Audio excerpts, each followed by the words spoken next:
Mora se reći decidirano u ovoj zemlji. Netko, a ja to govorim već dugo, ali drugi ne. Da sam tužan danas.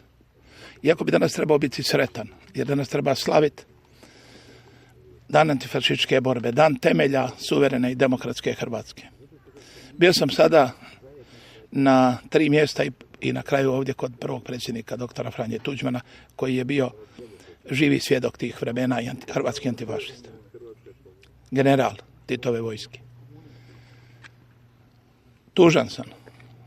Sretan sam da smo položili vijenac bili na zid boli, na križ branitelja. Ovdje kod doktora Franje Tuđmana. Sretan sam da smo i položili vijenac na grob narodnih heroja. Tamo je i moj prečasnik ukopan, Veca Holjevac, koji je također imao problema sa bivšim sustavom, kao hrvatski domoljub. I vidio sam samo 2 vijenca. Ovo prenesite, molim vas. I naš danas 3. stranački. Jedan vijenac od Saveza antifašističkih boraca Hrvatske i vijenac od grada Zagreba. I danas vijenac od Stranke rada i solidarnosti.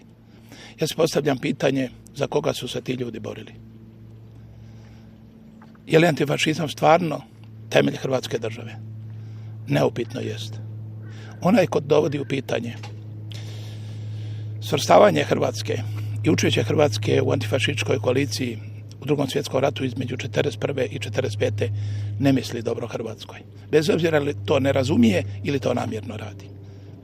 Drugo, ko dovodi u pitanje, a ima i takvih, to je pogubno, točku na i te antifašističke borbe i stvaranje Hrvatske države, to je pitanje Domovinskog rata, hrvatskih branitelja, prvog hrvatskog predsjednika, taj isto nije prijatelj Hrvatske. Ili ne zna, ili ne razumije, ili to namjerno radi.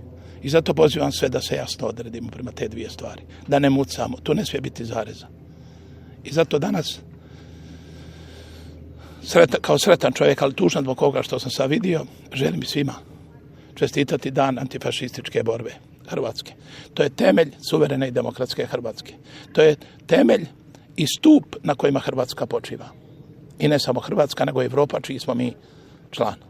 Pa nemojmo to dovoditi u pitanje. Svaki narod koji to dovodi u pitanje ili ne nauči ništa iz svoje, ili dovodi u pitanje temelje svoje državnosti, ili želi to preispitati, a svaki dan smo svjedoci toga, ne misli dobro ovom narodu i građanima ove zemlje. Ili će tu povijest morati ponovo proživjeti. Ja ne bih želio da se to proživi. Evo, hvala vam puno.